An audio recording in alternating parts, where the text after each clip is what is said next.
Oh, what's the biggest sacrifice that you made I haven't acknowledged? I'm trying to think. Don't you get mad. No. The biggest sacrifice I made but you haven't acknowledged.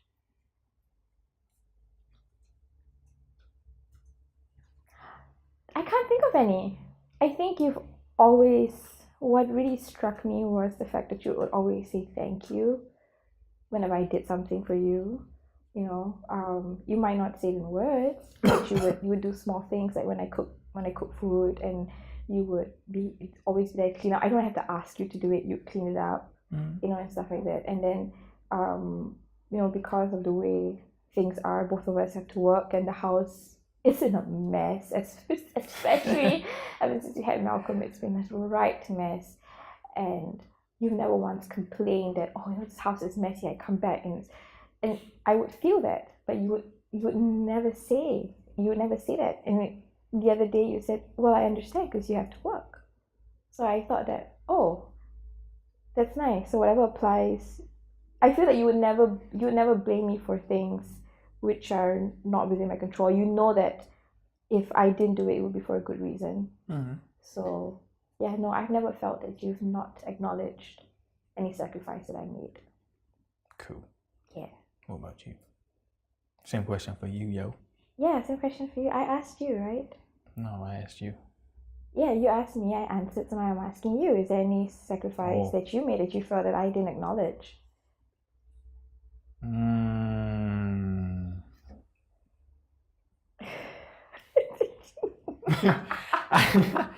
I don't think so. I mean, probably not. I mean, I'm pretty sure you understand, what we're going through now. I mean, in terms of work and, raising the kid and, my schooling and everything like that. I mean, I don't know. I mean, you know where I stand on the whole research and things like that, and my long-term goals. I mean, you know where I stand with that, and like I said, I mean, I don't expect you to give up everything you've got, and for me, I don't look at anything as impossible. So I don't think you haven't acknowledged any of that, but I don't think about it because I try to make it possible anyway. I find a way. I mean, if it's something that I want to do, obviously it involves the two of us. I don't look at it as a sacrifice. I look at it as how do I make it happen so that nobody has to sacrifice?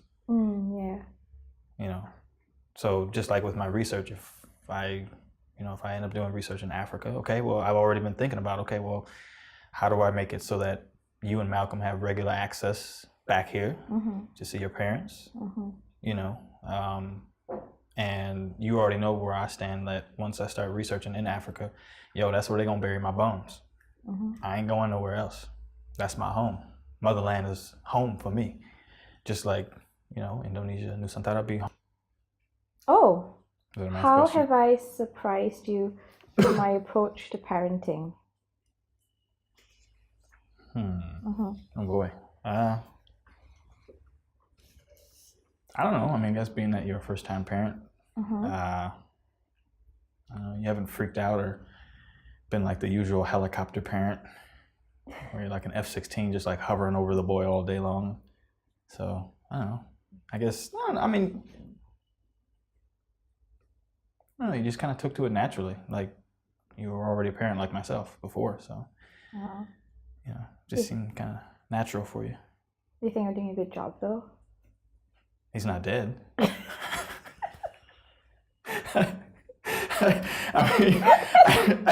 I mean, come on. That is a low bar. It's not a low bar. It's not a low bar.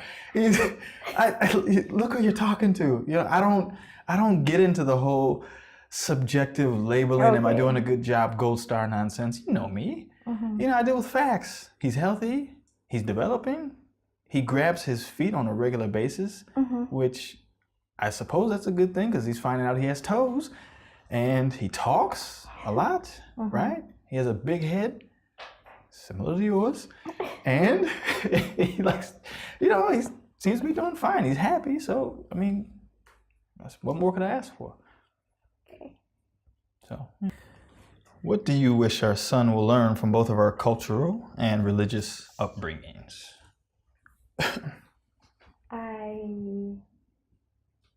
Both our cultural and religious upbringing. I don't know what he can learn, like specifically to our, because he can learn it from almost any other culture. You know what I mean? Right? There are certain values that unite everybody.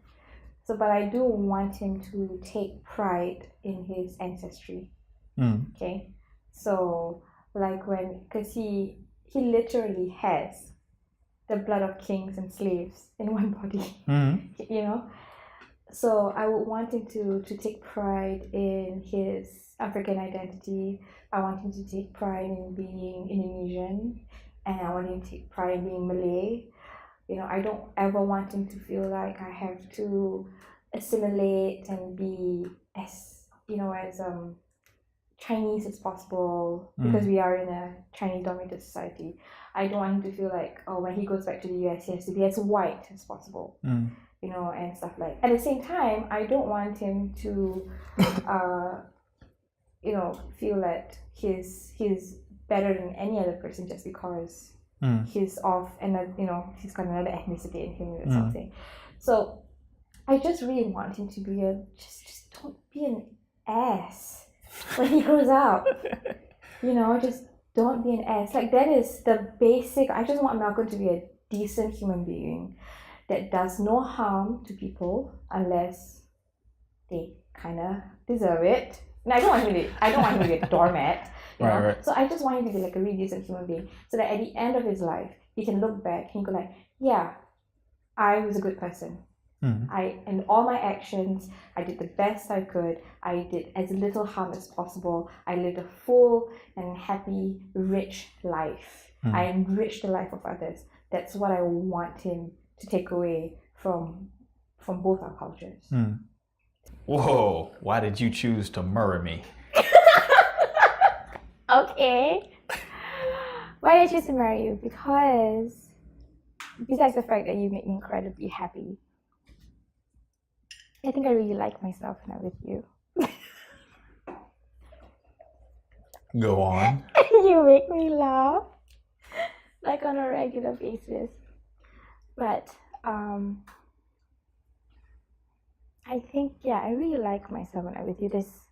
There's nobody that I think really let me to accept myself. Okay. Well, just remember I love you. What? I said just remember I love you before you cry all your makeup off. Yeah, I know. Yeah, that. And I think I made the right choice. Because even though we have our disagreements and the conflicts that we faced in 3 years, whatever little conflicts that we had, I never once felt that you didn't love me. And I never felt that from anybody else. Like this sort of unconditional love was almost like mythical. But with you, I feel like this is the closest that I will ever get. So, yeah. So what you're saying is like that Game of Thrones love. Is that what you're saying? It depends which Game of Thrones. Which. Because winter ain't coming, girl. Okay, winter is not coming. No. Not over here. Summertime. No, I think. Let me see. Kushiel's Dart sort of love. Yeah, if anyone has read it, but yes. Let's just go on. Oh wait. Why did you just marry me though? Because you're smart. And I learned a new word from dictionary.com. Right. Sapiosexual. That's me. I'm attracted to intelligence. I was turned on by your brain. No, I like, you're smart. As I got older, I guess mellowed down. So I started to be more choosy with what traits I was attracted to, and I knew that eventually, 30, 40 years time, we all gonna look like a foot.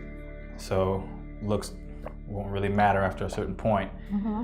So for me, I want somebody I can actually talk to and, actually have some fruitful discussions with. So, for me, I got that with you from day one. So it's pretty much a no-brainer, man. I think we have that every day, baby. Yeah, even if it's about picking my nose, still a deep conversation. Okay.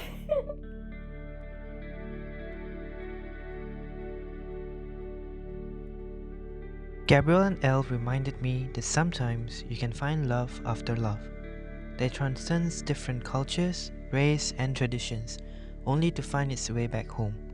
The two persons retelling their stories of the days that led to each other. Since then, it was a discussion of how the two have lived, of the challenges of their relationship, and of how they would raise their son Malcolm. There is a line from a poem by Warsan Shearer that I found appropriate for today's story. It reads, "At the end of the day, it isn't where I come from. Maybe home is somewhere I'm going and never have been before." My name is Shah, and this has been SG Narratives.